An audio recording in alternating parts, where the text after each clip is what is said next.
ಇದೇ ಏಪ್ರಿಲ್ 10ನೇ ತಾರೀಕು ರಾಜ್ಯದಾದ್ಯಂತ ಬಿಡುಗಡೆ ಆಗ್ತಾ ಇರ್ತಕ್ಕಂಥದ್ದು ಗ್ಯಾಂಗ್ಸ್ ಆಫ್ ಉತ್ತರ ಕರ್ನಾಟಕ, ಗ್ಯಾಂಗ್ಸ್ ಆಫ್ UK ಅನ್ನುವಂತಹ ಒಂದು ಸಿನಿಮಾ. ಈ ಸಿನಿಮಾದ ನಿರ್ದೇಶಕರು ಮಾಸ್ ಡೈರೆಕ್ಟರ್ ಅಂತಲೇ ಖ್ಯಾತಿ ಪಡೆದಿರ್ತಕ್ಕಂಥ ಡೆಡ್ಲಿ ಸೋಮ ಅನ್ನುವಂತಹ ಒಂದು ಜನಪ್ರಿಯ ಸಿನಿಮಾವನ್ನು ಕೊಟ್ಟಂತಹ ರವೀಶ್ ಶ್ರೀವತ್ಸ ಅವರು. ಇದು ಅವರದೇ ಓನ್ ಬ್ಯಾನರ್ನಲ್ಲಿ ಹೊರಬರ್ತಾ ಇರತಕ್ಕಂಥ ಮೊದಲ ಸಿನಿಮಾ ಅಂತಲೇ ಹೇಳ್ಬೋದು. ಸೊ ಇವತ್ತು ನನ್ನೊಟ್ಟಿಗೆ ರವೀಶ್ ಶ್ರೀವತ್ಸ ಅವರಿದ್ದಾರೆ. ಈ ಸಿನಿಮಾದ ತಿರುಳೇನು, ಈ ಸಿನಿಮಾವನ್ನು ಮಾಡಲಿಕ್ಕೆ ಪ್ರೇರಣೆ ಏನು, ಇದು ಮತ್ತೊಂದು ಭೀಮಾ ತೀರದ ಕಥೆಯ, ಈ ಎಲ್ಲದರ ಬಗ್ಗೆ ಮಾತಾಡೋಣ. ಸರ್ ನಮಸ್ಕಾರ. Gangs of UK mass director ಮತ್ತೊಮ್ಮೆ ಅಖಾಡಕ್ಕೆ ಇಳಿದಿದ್ದಾರೆ ರವೀಶ್ ಶ್ರೀವತ್ಸ ಅವರು. ಗ್ಯಾಂಗ್ಸ್ ಆಫ್ UKನಲ್ಲಿ ಒಡಿ ಬಡಿ ಕಡಿ ಇದನ್ನ ನಾವು ಟ್ರೈಲರಲ್ಲಿ ನೋಡಿದ್ದೀವಿ. ಇಷ್ಟೇ ಇದೆಯಾ ಅಥವಾ ಎಮೋಷನ್ಸನ್ನು ಒಳಗೊಂಡು ಸಿನಿಮಾ ಇದೆಯಾ, ಫ್ಯಾಮಿಲಿ ಎಂಟರ್ಟೈನ್ ಮಾಡುತ್ತಾ ಸಿನಿಮಾ ಅಂತ?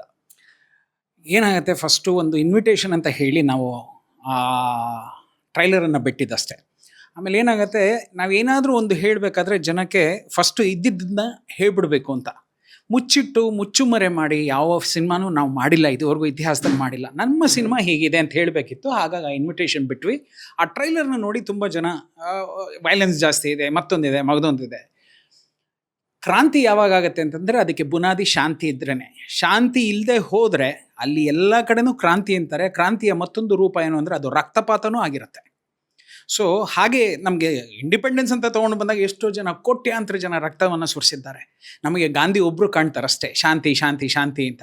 ಈ ಕಡೆ ಸುಭಾಷ್ ಚಂದ್ರ ಬೋಸು ಇದ್ದಾರೆ, ಭಗತ್ ಸಿಂಗ್ ಇದ್ದಾರೆ. ಪ್ರತಿಯೊಬ್ಬರು ಅವರ ಬೆವರನ್ನೆಲ್ಲ ರಕ್ತವನ್ನು ಸುರಿಸಿದ್ದಾರೆ ಈ ದೇಶಕ್ಕೆ.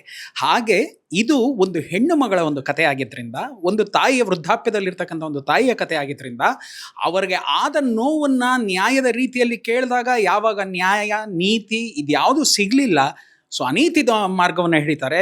ಅನ್ಯಾಯವನ್ನು ಮಟ್ಟ ಹಾಕ್ಲಿಕ್ಕೋಸ್ಕರ ಒಂದು ಮಟ್ಟದಲ್ಲಿ ಹೇಳ್ತಾರಲ್ಲ, ದೇವಾನುದೇವತೆಗಳೇ ಆಯುಧ ಹಿಡಿದಿದ್ದಾರೆ.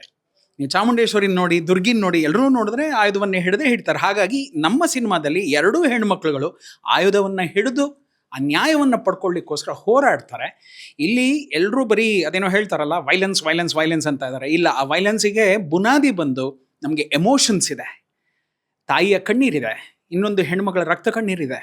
ಇದು ಇಷ್ಟರ ಮಟ್ಟಕ್ಕೆ ಒಂದು ಸಿನಿಮಾ ಹೋದಾಗ, ಇಲ್ಲ ಒಂದು ಕತೆ ಹೋದಾಗ, ಒಂದು ಚಿತ್ರಕಥೆ ಹೋದಾಗ ಖಂಡಿತವಾಗ್ಲೂ ಅಲ್ಲಿ ಒಂದಷ್ಟು ರಕ್ತಪಾತಗಳಾಗಲೇಬೇಕು, ನ್ಯಾಯ ಸಿಗಲೇಬೇಕು ಮತ್ತು ಕ್ರಾಂತಿ ಆಗಲೇಬೇಕು ಅನ್ನೋದಕ್ಕೋಸ್ಕರ ಈ ಕತೆ ನಮಗೆ ತುಂಬ ಇಷ್ಟ ಆಗಿದ್ದರಿಂದ ಮಾಡುವ ಅಂತ ಹೇಳಿ ಸ್ಟಾರ್ಟ್ ಮಾಡಿದಂತಹ ಕತೆ ಇರ್ಬೋದು. ಆ ಹೊರಗಡೆ ಅವ್ರಿಗೆ ಈಗೇನಾಗುತ್ತೆ, ದೂರ ನಿಂತು ನೋಡೋನ್ಗೆ ದೂರದ ಬೆಟ್ಟ ನುಣ್ಣಿಗೆ ಅನ್ನೋ ಥರ ಏನೇನೋ ಮಾತಾಡ್ತಾರೆ.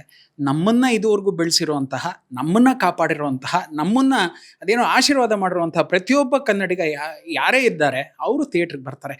ಕಮೆಂಟ್ಸ್ ಮಾಡೋರು ಬೇರೆ, ಬಟ್ ಆಶೀರ್ವಾದ ಮಾಡೋ ಜನ ತುಂಬ ಇದ್ದಾರೆ. ಸೊ ಆ ನಿಟ್ಟಿನಲ್ಲಿ ನಾವು ಆಶೀರ್ವಾದ ಮಾಡೋ ಜನರಿಗೆ ಮನ್ನಣೆ ಹಾಕೋಣ, ಮಣೆ ಹಾಕೋಣ, ಅವರಿಗೆ ನಾವು ನಮ್ಮ ತಲೆಯನ್ನು ಬಗ್ಸಿ ಆಶೀರ್ವಾದ ಮಾಡಿ ಅಂತ ಹೇಳೋಣ. ಸರ್, ಈಗ ಭೀಮಾ ತೀರದಲ್ಲಿ ಅನ್ನುವಂಥದ್ದು ಒಂದು ಬದುವಿನ ವಿಚಾರಕ್ಕೆ ಎರಡು ಕುಟುಂಬಗಳ ನಡುವೆ ಶುರುವಾದಂತಹ ವೈಷಮ್ಯ, ನೂರಾರು ಸಾವುಗಳನ್ನು ನೋಡಿದಂಥದ್ದು. ಆದರೆ ತಾವು ಭೀಮೆಯ ಮಡಿಯಲ್ಲಿ ಅನ್ನುವಂಥ ಒಂದು ಟ್ಯಾಗ್ಲೈನ್ ಇಟ್ಕೊಂಡು ಸಿನಿಮಾ ಮಾಡಿದ್ದೀರಿ. ಇಲ್ಲಿ ಪ್ರಮುಖವಾಗಿ ಯಾವ ವಿಚಾರಕ್ಕೆ ಇವರಿಗೆ ಅನ್ಯಾಯ ಆಗುತ್ತೆ ಅನ್ನುವಂಥದ್ದನ್ನು ಒಂದು ಸಾಲು ಹೇಳೋದಾದರೆ? ಇಲ್ಲಿಯೂ ಕೂಡ ಏನು ಅಂತಂದರೆ, ನಾನು ಆಗಲೇ ಹೇಳಿದೆ, ಒಂದು ಹೆಣ್ಣುಮಗಳ ರಕ್ತ ಕಣ್ಣೀರು ಅಂತ ಏನು ಹೇಳ್ತಾ ಇದ್ದೇವೆ, ಈಗಲೂ ಕೂಡ ಒಂದು ಹೆಣ್ಮಗು ದೂರದ ಮಹಾರಾಷ್ಟ್ರ, ಕರ್ನಾಟಕ ಮತ್ತು ಗೋವಾ ಬಾರ್ಡ್ರಲ್ಲಿ ಇವತ್ತು ಬದುಕಿದೆ. ಅದು ಆ ಹೆಣ್ಮಗುಗೆ ಇವತ್ತು ಅವಳಿ ಜೋಳಿ 2 ಮಕ್ಕಳಿದ್ದಾವೆ. ಆ ಮಕ್ಕಳಿಗೆ ತಂದೆ ಯಾರು ಅಂತಂದರೆ ಅವಳು ಸಮಾಜದ ಕಡೆ ಕೈ ಬೆಳ್ದು ಮಾಡಿ ತೋರಿಸ್ತಾಳೆ. ಈ ಹೇಳು ಅಣ್ಣ, ಇಷ್ಟು ಜನರ ಗಂಡಸರಲ್ಲಿ ನನ್ನ ಗಂಡ ಯಾರು ಅಂತ ಹೇಳಿ, ನನ್ನ ಮಕ್ಕಳಿಗೆ ತಂದೆ ಯಾರು ಅಂತ ಹೇಳಿ ನೀನು ತೋರಿಸು ಇಷ್ಟು ಜನ ಗಂಡಸರಲ್ಲಿ ಅಂತಂದರೆ ಆ ಹೆಣ್ಣುಮಗು ಎಷ್ಟರ ಮಟ್ಟಿಗೆ ನೋವನ್ನು ಅನುಭವಿಸಿರಬೇಕು ಸುಮ್ಮನೆ ನೀವೇ ಊಹಿಸ್ಕೊಳ್ಳಿ. ನೀವು ಹೇಳ್ತೀರಾ ಭೀಮಾ ತೀರ ಬರೀ ಬದುವಿನ ಒಂದು ಗಲಾಟೆ ಅಂತ, ಆದರೆ ಇದು ಒಂದು ಹೆಣ್ಣಿಗೆ ಆದಂತಹ ಒಂದು ಅಪಮಾನ, ಒಂದು ನೋವು, ಅದಕ್ಕೆ ಅವಳು ರೊಚ್ಚಿಗೆದ್ದಂತಹ ರೀತಿ ಇದೆಯಲ್ಲ, ಅದನ್ನು ನಾವು ಹೇಳ್ಕೊಂಬರ್ತಾ ಇದ್ದೇವೆ. ನಮ್ಮ ಇದರಲ್ಲಿ ಏನು ಅಂತಂದರೆ, ಅದೇನೋ ಹೇಳ್ತಾರಲ್ಲ, ಭೀಮೆ ಅನ್ನೋದೇ ಆಗಿದೆ ಅನಿಸುತ್ತೆ ನಮಗೆ. ಭೀಮಾ ಆಗಿರಲಿ, ಭೀಮೆ ಆಗಿರಲಿ, ಗಂಡು ಮತ್ತು ಹೆಣ್ಣಿನ 2 ರೂಪಗಳು ಅಂತ ಹೇಳ್ತೀವಿ. ನಮ್ಮ ಕಡೆ ಏನಾಗಿದೆ, ಆ ಭೀಮಾ ಹರಿದು ಹೋದಂತಹ ಜಾಗದಲ್ಲೇ ಈ ಹೆಣ್ಮಗಳು ಆ ನೋವನ್ನು ಅನುಭವಿಸಿದ್ರಿಂದ ನಾವು ಅದನ್ನು ಭೀಮೆ ಅಂತ ಹೇಳಲಿಕ್ಕೆ ಇಷ್ಟಪಟ್ಟು ಆ ಭೀಮೆಯ ಮಡಿಲಲ್ಲಿ ಏನೋ ಟ್ಯಾಗ್ಲೈನನ್ನು ಇಟ್ಟು ಈ ಸಿನಿಮಾವನ್ನು ಎತ್ಕೊಂಡ್ಬರ್ತಾ ಇದ್ದೇವೆ. ಇಲ್ಲಿ ಏನು ಅಂತಂದರೆ ಆ ಹೆಣ್ಣಿನ ಆಕ್ರೋಶ, ಆಕ್ರಂದನ, ಕಣ್ಣೀರು, ಇದರಲ್ಲಿ ಬಿಚ್ಚಿಟ್ಕೊಳ್ಳುವಂತಹ ಇನ್ನೊಂದು ಮುಖ್ಯವಾಗಿರುವಂಥ ಒಂದು ಹೆಣ್ಮಗಳು, ಹೆಂಗಸಿನ ಒಂದು ಪಾತ್ರ. ಆ ಹೆಂಗಸಿನ ಪಾತ್ರದ ಮಕ್ಕಳಾಗಿ ನಮಗೆಲ್ಲೋ ಒಂದು ಕಡೆ ಪ್ರಶಾಂತ್ ಬರ್ತಾರೆ, ಒಂದು ಕಡೆ ಪೃಥ್ವಿ ಸುಬ್ಬಯ್ಯ ಬರ್ತಾರೆ. ಈ ರೀತಿ 50 ಜನರ ಪಾತ್ರಗಳು ಬರ್ತವೆ. ಎಲ್ಲರೂ ನಿಮ್ಗೇನು ಅಂತಂದರೆ ಸ್ಕ್ರೀನ್ ನೋಡ್ತಾ ಇರ್ಬೇಕಾದ್ರೆ ಬಗದನ್ನು ತಿಂತಾ ಹೋಗ್ತಾರೆ ಒಬ್ಬೊಬ್ರು. ಅಷ್ಟರ ಮಟ್ಟಿಗೆ ಎಲ್ಲರೂ ಹೊಸ ಕಲಾವಿದರು. ಅದನ್ನ ಹೇಳಲಿಕ್ಕೆ ತುಂಬ ಇಷ್ಟಪಡ್ತೀನಿ. ಪ್ರತಾಪ್, ಇನ್ನು ಪ್ರಶಾಂತ್, ಪದ್ಮವಾಸಂತಿ, ಮತ್ತು ಮುನಿ, ಕೋಟೆ ಪ್ರಭಾಕರ್, ಈ ಥರ ಒಂದು ಬೆರಳಿಕೆ ನಾನು ಎಣಿಸ್ತೀನಿ ಅಂತ ಒಂದು 5 ಜನ ಇಲ್ಲಿಯವರು ಬರ್ತಾರೆ ಹೊರತಾಗಿ ಉಳಿದ 50 ಜನ ಕೂಡ ಉತ್ತರ ಕರ್ನಾಟಕದಿಂದ ನಾವು ನಿಧಾನವಾಗಿ ಹೆಕ್ಕಿ ಕರ್ಕೊಂಡ್ಬಂದಂತಹ ಕಲಾವಿದರುಗಳು. ನೀವು ನಾಳೆ ನೋಡ್ತಾ ಇದ್ರೆ every one they will make you to come on the seat edge. ಎಲ್ಲೂ ಕೂಡ ಕಣ್ಮುಚ್ಚಕ್ಕಾಗಲ್ಲ, ಎಲ್ಲೂ ಕೂಡ ನಿಮಗೆ ಒಂದು ಸತಿ ರಿಲ್ಯಾಕ್ಸ್ ಆಗೋಕ್ಕಾಗಲ್ಲ. ಸೊ ಬರೀ ಹೊಡೆದಾಟನ ಇಲ್ಲ ಎಮೋಷನ್ಸಾ ಕಣ್ಣೀರ ಇದೇ ಇದೆಯೇನಯ್ಯ ಅಂತಂದರೆ ಇಲ್ಲ. ಸಂತ ಶಿಶುನಾಳ್ ಶರೀಫರ ಹಾಡುಗಳನ್ನು ತೆಗೆದುಕೊಂಡು ಬಂದಿದ್ದೀವಿ. ನಮ್ಮ ಬರ್ನ್ ಆಗ್ತಾರಂಥ ಇಡೀ ಸ್ಕ್ರೀನ್ ಪ್ಲೇನ ಮೆಲೋಡೌನ್ ಮಾಡೋದಕ್ಕೆ 1-2 ನಿಮಿಷ ಆದರೂ ಅವನು ಒಂಚೂರು ಯೋಚನೆ ಮಾಡಲಿ, ಕಥೆಯ ಹಿಂಭಾಗ ಮುಂಭಾಗವನ್ನು ಯೋಚನೆ ಮಾಡಲಿ ಅನ್ನೋದಕ್ಕೋಸ್ಕರ ಶಿಶುನಾಳ್ ಶರೀಫರ 4 ಗೀತೆಗಳನ್ನ ತೆಗೆದುಕೊಂಡ್ಬಂದಿದ್ದೀವಿ. ಅವರು ನಮಗೋಸ್ಕರ ಸಾಹಿತ್ಯ ಬರೆದಿದ್ದಾರೇನೋ, ಈ ಸಿನಿಮಾಗೋಸ್ಕರ ಬರೆದಿದ್ದಾರೋ ಅನ್ನೋ ಥರದಲ್ಲಿ ನಮಗೆ ಹೆಲ್ಪ್ ಆಯಿತು. ಆ ನಿಟ್ಟಿನಲ್ಲಿ ಬೇರೆ ಥರ ಇದೆ. ಆ್ಯಂಡ್ ಅಫ್ಕೋರ್ಸ್ ಅದು ಭೀಮಾ ತೀರ, ಇದು ಭೀಮೆಯ ಮಡಿಲಲ್ಲಿ, ಅದು ಬೇರೆ ಕತೆ ಆಗುತ್ತೆ, ಇದು ಸಂಪೂರ್ಣವಾಗಿ ಬೇರೆ ಕತೆ ಆಗ್ಬಿಡುತ್ತೆ. ಸರ್, ಒಬ್ಬ ನಿರ್ದೇಶಕನಿಗೆ ಒಂದು ಸಿನಿಮಾ ತೆರೆ ಮೇಲೆ ಬರೋವಷ್ಟರಲ್ಲಿ ಒಬ್ಬ ತಾಯಿ ಒಂದು ಮಗುವಿಗೆ ಜನ್ಮ ಕೊಟ್ಟಷ್ಟು ಯಾತನೆಗಳು, ನೋವುಗಳು ಆತನ ಹಾದಿಯಲ್ಲಿ ಇರುತ್ತೆ. ತಮ್ಮ ವಿಚಾರದಲ್ಲಿ ಬಹುತೇಕ ನಾವು ಕೂಡ ಕೇಳ್ಪಟ್ಟಂಥದ್ದು ಸಾಕಷ್ಟು ನೋವುಗಳು ಆಗಿದ್ದಾವೆ. ಏಪ್ರಿಲ್ 10ಕ್ಕೆ ತೆರೆಗೆ ಬರೋಕ್ಕೂ ಹಿಂದ್ಗಡೆ ತುಂಬ ನಿಮ್ಮಲ್ಲಿ ದುಃಖ ಇದೆ. ರವಿ ಶ್ರೀವಾತ್ಸ ಅವರ ಕಣ್ಣೀರನ್ನು ನೋಡಿದ್ದೀವಿ. ಇದಕ್ಕೆ ಕಾರಣ ಏನಂತೀರಿ ಸರ್? ಇಲ್ಲ, ಏನಾಗುತ್ತೆ, ನೀವು ತಾಯಿಯಾದರೂ 9 ತಿಂಗಳು ತನ್ನ ಮಡ್ಲಲ್ಲಿ ಮಗುನ ಇಟ್ಕೊಂಡು, ಗಜಗರ್ಭ ಅಂದರೆ ಒಂದು 10 ತಿಂಗಳು ಇಟ್ಕೊಂಡಿರ್ಬೋದು, ಇಲ್ಲ ಪ್ರಿಮೆಚ್ಯೂರ್ ಡೆಲಿವರಿ ಅಂತಂದರೆ ಒಂದು 7 ತಿಂಗಳಿಗೆ ಹಾಕ್ಬಿಡ್ಬೋದು. ಇದು 7 ಮತ್ತು 10ರ ಮಧ್ಯೆ ಮಾತ್ರ ಸಂಬಂಧ ಮಗುವನ್ನು. ಆದರೆ ಒಬ್ಬ ನಿರ್ದೇಶಕ ಒಂದು ಸಿನಿಮಾ ಮಾಡಿದ್ರೆ ಅವನ ಜೀವನದ 5 ವರ್ಷ ಹೊರಟೋಗುತ್ತೆ. ಅಂದರೆ ಅವನು ಅಷ್ಟು ಕಷ್ಟಪಟ್ಟು ಏನೋವನ್ನು ಮಾಡಿ ಚಿತ್ರಕಥೆಯ ಓಂಕಾರದಿಂದ ಹಿಡಿದು ಬಿಡುಗಡೆಯ ಹಂತದವರೆಗೂ ಬರುವಾಗ ಅಷ್ಟು ಡೈರೆಕ್ಟರ್ ಒದ್ದಾಡ್ತಾರೆ. ಈ ಸಿನಿಮಾದಲ್ಲಿ ಏನಾಯಿತು ಅಂತಂದರೆ, ನಿರ್ಮಾಪಕರ ಒಂದು ಶೂನಲ್ಲೂ ಕೂಡ ನಾವು ನಮ್ಮ ಕಾಲನ್ನು ತೂರಿಸಿ ಓಡುವಾಗ ನನ್ನ ಜೊತೆ ಸಾಥ್ ಕೊಟ್ಟಂತಹ ನಮ್ಮ ಲಕ್ಷ್ಮೀನಾರಾಯಣ ರೆಡ್ಡಿ ಅಂತೇನಿದ್ದಾರೆ ಅವ್ರಿಗೂ ನಾನು ಥ್ಯಾಂಕ್ಸ್ ಹೇಳಲಿಕ್ಕೆ ಇಷ್ಟಪಡ್ತೀವಿ. ಅವರು ಕೂಡ ಚೆನ್ನಾಗಿ ನೆನಪಿರಲಿ, ತಂತ್ರಜ್ಞರು, ಈಸ್ ಎನ್ ಎಡಿಟರ್. ಅವ್ರಿಗೂ ಇದು ಮೊದಲನೇ ಅನುಭವ, ಅವ್ರಿಗೂ ಇದು ಮೊದಲನೇ ಪ್ರಸವ ವೇದನೆ ಅಂತಾರಲ್ಲ, ಅದೇ ಥರನೇ ನನಗೂ ಇದು ಫಸ್ಟ್ ಟೈಮು. ಸಾಲದಕ್ಕೆ ನಮ್ಮಿಬ್ಬರು ಹಿಂದೆ ನಿಂತಿದ್ದಾರು ಅಂತಂದರೆ that was MS Ramesh sir. ಅಣ್ಣ ಇಲ್ಲದೆ ಹೋಗಿದ್ದರೆ ಪ್ರಾಯಶಃ 2 ಈ ಜೋಡೆತ್ಗಳು ಓಡೋದಕ್ಕೆ ಸಾಧ್ಯನೇ ಇರ್ತಿರಲಿಲ್ಲ. ಅವರು ತುಂಬ ಚೆನ್ನಾಗಿ ಹಿಂದೆ ಕೂತು ನಮ್ಮನ್ನು ಕಾಪಾಡ್ಕೊಂಡು ಕರ್ಕೊಂಡ್ಬಂದು ಈ ಹಂತಕ್ಕೆ ಬಿಟ್ಟಿದ್ದಾರೆ. ಕಣ್ಣೀರು ಯಾಕೆ ಅಂತಂದರೆ, ಹಂತವಾಗಿ ಇದು ನನಗೆ 20 ವರ್ಷಗಳಿಂದ ನಡ್ಕೊಂಬಂದಂತಹ ಒಂದು ಧೋರಣೆ ಅಂತಲೇ ಹೇಳ್ಕೋಬೇಕು. ನನ್ನ ಹಣೆ ಬರ ಅಂತನೇನೋ ಗೊತ್ತಿಲ್ಲ. ಡೆಡ್ಲಿ ಸೋಮ ಬ್ಯಾನ್ ಮಾಡಿದ್ರು, ರಾಜೀವ್ ಬ್ಯಾನ್ ಮಾಡ್ತಾರೆ, ಮಾದೇಶ ಬ್ಯಾನ್ ಮಾಡ್ತಾರೆ, ಗಂಡ ಹೆಂಡತಿ ಬ್ಯಾನ್ ಮಾಡ್ತಾರೆ. ರವಿ ಶ್ರೀವತ್ಸ ಅಂತಂದರೆ ಸೆನ್ಸಾರ್ ಆಫೀಸ್ನಲ್ಲಿ ಬ್ಯಾನ್ ಅನ್ನೋ ಒಂದು ಇದನ್ನು ಹಣೆಪಟ್ಟಿನ ಹೊಡೆದು ರೆಡಿ ಇಟ್ಕೊಂಡಿರ್ತಾರೆ. ರವಿ ಶ್ರೀವತ್ಸ ಬಂದ ತಕ್ಷಣ ಅದನ್ನು ಟರ್ನ್ ಮಾಡಿ ನನ್ನ ಹಣೆಪಟ್ಟಿ ಹೊಡೆದ್ಬಿಡ್ತಾರೆ. ಯಾಕೆ ಅಂತಂದರೆ ಪ್ರಾಯಶಃ 5 ಸಿನಿಮಾ ಬ್ಯಾನ್ ಆಗಿದ್ದದ್ದು ಇತಿಹಾಸದಲ್ಲೇ ಇಲ್ಲ. ಬಟ್ 5 ಸಿನಿಮಾವನ್ನು ಗೆಲ್ಸ್ಕೊಂಬಂದ್ರಲ್ಲ, ಅದು ಸೆನ್ಸಾರು ಅಲ್ಲ, ಯಾರೂ ಅಲ್ಲ, ಕನ್ನಡ ಅಭಿಮಾನಿಗಳು, ಕನ್ನಡ ಚಿತ್ರರಂಗದ ಅಭಿಮಾನಿಗಳು, ಕನ್ನಡದ ಒಂದು ಒಳ್ಳೆಯ ಕತೆಗೋಸ್ಕರ ಕಾಯ್ತಾ ಇರ್ತಾರಲ್ಲ ಅವರು. ಎಲ್ಲದಕ್ಕೂ ನೀನು ಮಾಡ್ಕೊಂಬ, ನಾವಿದ್ದೀವಿ, ನೀ ಹೆದರುಬೇಡ ಅಂತಾರಲ್ಲ, ಅವ್ರಿಗೋಸ್ಕರ ನಾವು ಮಾಡೋವಂತಹ ಸಿನಿಮಾ. ಕಣ್ಣೀರೇನು ಅಂತಂದರೆ ಈ ಗಾಂಧಿನಗರ ಮತ್ತು ಈ ಸೆನ್ಸಾರ್ ಆಫೀಸ್ ಇದಕ್ಕೆ. ಬಟ್ ನೋಡಿ ಇವತ್ತು ಎಷ್ಟು ಖುಷಿಯಾಗಿ ಏನು ಅಂತಂದರೆ, ನೀವೇ ನೋಡಿದ್ರಿ ಇವತ್ತು ನನ್ನ ಅದೇನೋ ಹೇಳ್ತಾರಲ್ಲ, ದಿಸ್ ಈಸ್ ಅವರ್ ಮಾತೃಭೂಮಿ. ನಮಗೆ ಗಾಂಧಿನಗರದಲ್ಲಿ ಏನು ಅಂತಂದರೆ ಎಲ್ಲಿ ಡಿಸ್ಟ್ರಿಬ್ಯೂಷನ್ ನಡೆಯುತ್ತೋ ಅದು ನಮಗೆ ಮಾತೃಭೂಮಿ ಅಂತ ಹೇಳ್ತೀವಿ. ಇದು ತಾಯಿ ಮನೆ ಅಂತ ಹೇಳ್ತೀವಿ. ನನಗೂ ಮತ್ತು ಚಂದನ್ ಸರ್ಗೆ ಒಂದು ಅವಿನಾಭಾವ ಸಂಬಂಧ ಏನು ಅಂತಂದರೆ, ಪೊಲೀಸ್ ಸ್ಟೋರಿ ಅಂತ ಒಂದು ಸಿನಿಮಾ ಬಂದಾಗ ಅವರು ನಮಗೆ ದಾತರಾಗಿ ನಿಂತ್ಕೊಂಡ್ರು. ಅವರಾಗಿರಲಿ, ಅವ್ರ ತಂದೆ ಆಗಿರಲಿ, ಇಲ್ಲದೆ ಹೋಗಿದ್ದಿದ್ರೆ ಪೊಲೀಸ್ ಸ್ಟೋರಿ ಇವತ್ತು ಪ್ರಪಂಚಕ್ಕೆ ಕಂಡುಬಿಟ್ಟು ನೋಡೋಕ್ಕೆ ಸಾಧ್ಯನೇ ಇರ್ತಾ ಇರಲಿಲ್ಲ. ಒಬ್ಬ ಥ್ರಿಲ್ಲ ಮಂಜು ಗೆದ್ರು ಅಂದರೆ, ಒಬ್ಬ ಸಾಯಿ ಕುಮಾರ್ ಗೆದ್ರು ಅಂದರೆ, ಒಬ್ಬ ಜೆ ಕೃಷ್ಣ ಗೆದ್ರು ಅಂದರೆ, ಒಬ್ಬ ನರಸಿಂಹಮೂರ್ತಿ ಗೆದ್ರು ಅಂದರೆ, ಒಬ್ಬರು ನರಸಿಂಹಮೂರ್ತಿ ಗುರುಮೂರ್ತಿ, ಇವರೆಲ್ಲ ಗೆದ್ರು ತಮ್ಮ ಹಿಡಿತವನ್ನು ಈ ಚಿತ್ರರಂಗದಲ್ಲಿ 8-10 ವರ್ಷ ಸಾಧಿಸಿದ್ರು. ಅಂದರೆ ಅದಕ್ಕೆ ಕಾರಣ ಯಾರು ಅಂತಂದರೆ ಚಂದನ್ ಸುರೇಶ್ ಮತ್ತು ಅವರ ಪಿತಾಮಹ ತಂದೆಯವರು ಅಂತ ನಾನು ಹೇಳಲಿಕ್ಕೆ ಇಷ್ಟಪಡ್ತೀನಿ. ಸೊ 30 ವರ್ಷ ಆಯಿತು. 1997, ಈಗ 29 ವರ್ಷ ಆದಮೇಲೆ ಮತ್ತೆ ನಾನು ಈ ಜಾಗಕ್ಕೆ ಬಂದಿದ್ದೀನಿ. ಸೊ ನಮಗೂ ಕೈ ಹಿಡಿದು ಕಾಪಾಡ್ತಾರೆ ಅನ್ನೋ ನಂಬಿಕೆ ನನಗೆ ತುಂಬ ಚೆನ್ನಾಗಿದೆ. ಯಾಕೆ ಅಂತಂದರೆ ಡಿಸ್ಟ್ರಿಬ್ಯೂಟರ್ಸ್ ಅಂತ ಏನು ಕರಿತೀವಿ ಅವರೆಲ್ಲ ನಿಜವಾದ ದಾರಿ ದೀಪಗಳು ನಮಗೆ. ಸೊ ಅವರಿಲ್ಲದೆ ಹೋದರೆ ನಮ್ಮ ಇಷ್ಟು ನೀವು ಹೇಳಿದ್ರಲ್ಲ ಕಣ್ಣೀರು ಅಂತ, ಆ ಕಣ್ಣೀರನ್ನು ಕೊನೆಯಲ್ಲಿ ನಾವು ಕಣ್ಣೀರಲ್ಲೇ ಕೈ ತೊಳಿಬೇಕಾಗತ್ತೆ. ಅವರೊಬ್ಬರು ನಮಗೆ ಸರಿ ಸಿಕ್ಬಿಡ್ತು ಅಂತಂದರೆ ಖಂಡಿತವಾಗ್ಲೂ ಯಾರು ಕಣ್ಣು ನೀರು ಹಾಕಲ್ಲ. ಪ್ರತಿಯೊಬ್ಬರು ನಗ್ನಗ್ತಾ ಜೀವನವನ್ನು ಮಾಡ್ತಾರೆ. ಆ ನಿಟ್ಟಿನಲ್ಲಿ I came to Chandan sir's office. ಇವತ್ತು ನೀವು ಇದೆಲ್ಲ ನೋಡಿದ್ರಿ, ಪೂಜೆ ಆಯಿತು, ಪುನಸ್ಕಾರ ಆಯಿತು, ಇನ್ನೇನು ಬರೋ ಶುಕ್ರವಾರಕ್ಕೆ ನಾವು ಈಗ ಆಲ್ರೆಡಿ ರೆಡಿ ಆಗ್ತಾ ಇದ್ದೀವಿ. ಸಾಲದಕ್ಕೆ I should remember Surappa Babu sir. ಯಾಕೆ ಅಂತಂದರೆ ಅವರ ಮನಸ್ಸಿನಲ್ಲಿ ಇದ್ದಿದ್ದು ಅದೇ, ನಮ್ಮ ಮನಸ್ಸಿನಲ್ಲೂ ಇದ್ದಿದ್ದು ಅದೇ, ಇಬ್ಬರು ಮನಸ್ಸಿನಲ್ಲೂ ಇದ್ದಿದ್ದು ಚಂದನ್ ಸರ್. ಅದೊಂದೇ ಜೀವ, ಹೃದಯ ಇತ್ತು, 2 ಕಣ್ಗಳು ಬೇರೆ ಬೇರೆ ನೋಟದಲ್ಲಿ ಸಿಗ್ದಂತಹ ವ್ಯಕ್ತಿ ಅದು ಚಂದನ್ ಸರ್. ನಡಿ ಅಲ್ಲಿ ಹೋಗೋಣ ಅಂತ ಕರ್ಕೊಂಡ್ಬಂದರು. ಪ್ರಾಯಶಃ ಅವತ್ತಿನ ದಿನಗಳಲ್ಲಿ ಬೇರೆ ಯಾರಾದರೂ ಏನಾದ್ರು ಒಂಚೂರು ಮೈಂಡ್ ಸೆಟ್ ಹಂಗೆ ಚೇಂಜ್ ಮಾಡಿಬಿಟ್ಟಿದ್ರೆ ನಾವು ಇನ್ನೊಂದು ಕಡೆ ಹೋಗ್ಬಿಡ್ತಾ ಇದ್ವಿ ನಾವು. ಅದು ಗೊತ್ತಿಲ್ಲ. ಬಾಬು ಸರ್ ನಮಗೆ ಬುನಾದಿ ಸಿಗ್ಲಾಗಿ, ರಮೇಶ್ ಅಣ್ಣ ಕೂಡ ನಡಿ ಅದು ಅನುಭವಸ್ಥರು ಎಲ್ಲಿ ಹೇಳ್ತಾರೋ ಅಲ್ಲಿ ಹೋಗ್ಬೇಕಾದ್ ನಮ್ಮ ಧರ್ಮ ಅಂತ ಹೇಳಲಾಗಿ ನಾವು ಇವತ್ತು ಈ ಜಾಗ ಬಂದು ಕೂತಿದ್ದೀವಿ. And magnificent support from Chandan sir.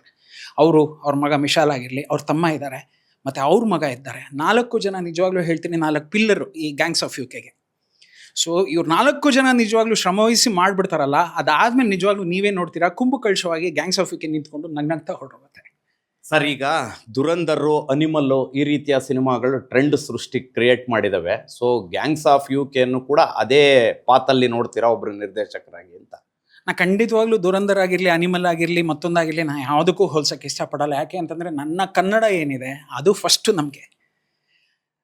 ಕನ್ನಡವೇ ತಾಯ್ನುಡಿಯೋ ಕರುನಾಡ ತಾಯ್ನಾಡು, ಕನ್ನಡಿಗನು ನೀನೆಂಬ ಅಭಿಮಾನ ಇರಲಿ ಅಂತ ನಾವು ಹಾಡ್ತೀವಲ್ಲ, ಫಸ್ಟು ನಾವು ಮಾಡಿದ್ಮೇಲೆ ಅವ್ರೇನೋ ಮಾಡ್ತಾ ಇದ್ದಾರೆ. ನನಗೆ ಚಂದನ್ ಸರ್ ಎಷ್ಟು ಚೆನ್ನಾಗಿ ಹೇಳಿದ್ರು ಅಂದರೆ, ದುರಂಧರ್ ನೋಡ್ಕೊಂಬಂದ್ಬಿಟ್ಟು, ರವಿ ನೀನೇನು ಮಾಡ್ಕೊಂಬಂದಿದ್ಯೋ ಅದನ್ನೇ ಅವನಲ್ಲಿ ಮಾಡಿದ್ದಾನೆ ಅಂತಂದರು.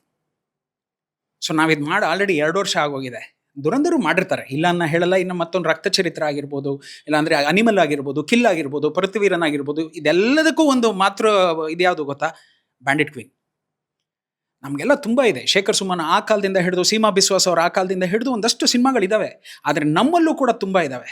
ನಮ್ಮಲ್ಲಿ ವೀರಪ್ಪನ್ ಇದೆ, ನಮ್ಮಲ್ಲಿ ತರ್ಕ ಇದೆ, ನಮ್ಮಲ್ಲಿ ಉತ್ಕರ್ಷ ಇದೆ, ನಮ್ಮಲ್ಲಿ ಅದಿದೆ, ನಮ್ಮಲ್ಲೆಲ್ಲ ಎಲ್ಲರಲ್ಲೂ ಅದಿರುತ್ತೆ ಸರ್. ನಾನು ಖಂಡಿತವಾಗ್ಲೂ ಬೇರೆಯವ್ರನ್ನ ಹೋಲಿಸ್ಕೊಳಕ್ಕೆ ಹೋಗೋದಿಲ್ಲ.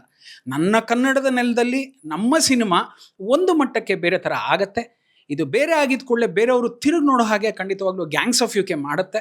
ಅದಕ್ಕೆ ಈ ಆಶ್ರಯದಾತರು ಅಂತ ಏನಿದ್ದಾರೆ, ಚಂದನ್ ಫಿಲ್ಮ್ಸ್ ಅಂತ ಏನಿದ್ದಾರೆ, ಇವರು ಅದನ್ನು ತೆಗೆದುಕೊಂಡು ಹೋಗಿ ಅಲ್ಲಿ ನಿಲ್ಲಿಸಿ ಆ ಗಂಟೆಯನ್ನು ಘಂಟಾಘೋಷ ಹೊಡಿತೀವಿ ಅನ್ನೋ ಗ್ಯಾರಂಟಿ ನನಗಿದೆ.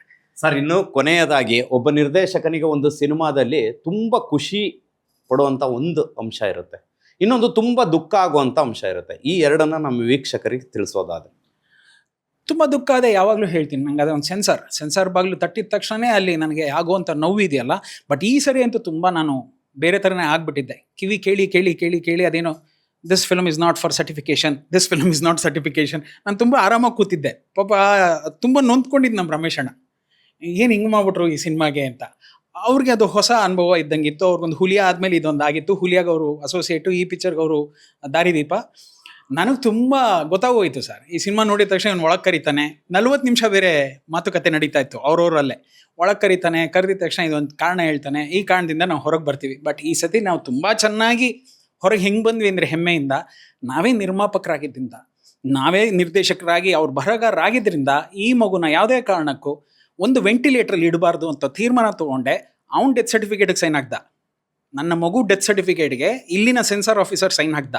ಕೊಡುವಂತ ಎತ್ಕೊಂಡ್ಬಂದು ಆ ಮಗುವನ್ನು ಬೇರೆ ಕಡೆ ಕರ್ಕೊಂಡೋಗಿ ದೂರದ ಮುಂಬೈನಲ್ಲಿ ವೆಂಟಿಲೇಟರಿಂದ ಮಾಸ್ಕಿಂದ ಕಿತ್ತಾಕ್ಸಿ ಎಲ್ಲವನ್ನೂ ಮಾಡಿ ಅಲ್ಲಿಂದ ಕರ್ಕೊಂಡ್ಬಂದು ಈ ಆಫೀಸರ್ಗೆ ಹೇಳಿದ್ವಿ, ಇದು ಸಿನಿಮಾನಯ್ಯ, ನೀನು ಬಿಡಲ್ಲ ಅಂದರೆ ನಾವು ಬಿಡ್ಸ್ಕೊಂಡ್ಬಂದಿದ್ದೀವಿ ಅಂತ ಹೇಳಿದ್ವಿ ಅಷ್ಟೆ. ಸೊ ಅದು ಸಂತೋಷ ಮತ್ತು ದುಃಖ ಎರಡೂ ಇತ್ತು.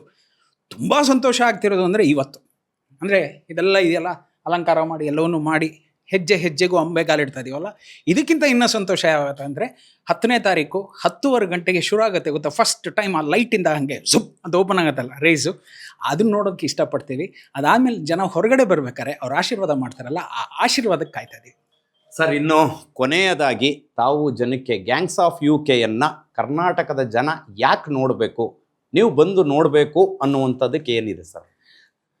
ನನಗೆ ನನ್ನ ಹಿರಿಯರು ಹೇಳ್ತಾ ಇದ್ರು, ರಾಜ್ಕುಮಾರ್ ಸರ್ ಅಂದರೆ ನಮ್ಮ ಅಣ್ಣವ್ರು ಒಂದು ಮಾತು ಹೇಳ್ತಿದ್ರಂತೆ, ಕನ್ನಡಿಗರು ನನ್ನನ್ನು ಮುತ್ತುರಾಜನಿಂದ ಹಿಡಿದು ರಾಜ್ಕುಮಾರ್ ತನಕ ಮಾಡಿ ಬಿಟ್ಟಿದ್ದಾರೆ, ಇದು ಮಾಡಿದ ಮೇಲೂ ನಾನು ಅವ್ರನ್ನ ಕೇಳ್ಕೊಳ್ಳೋದಕ್ಕೆ ನಾನು ಅರ್ಹನಲ್ಲ.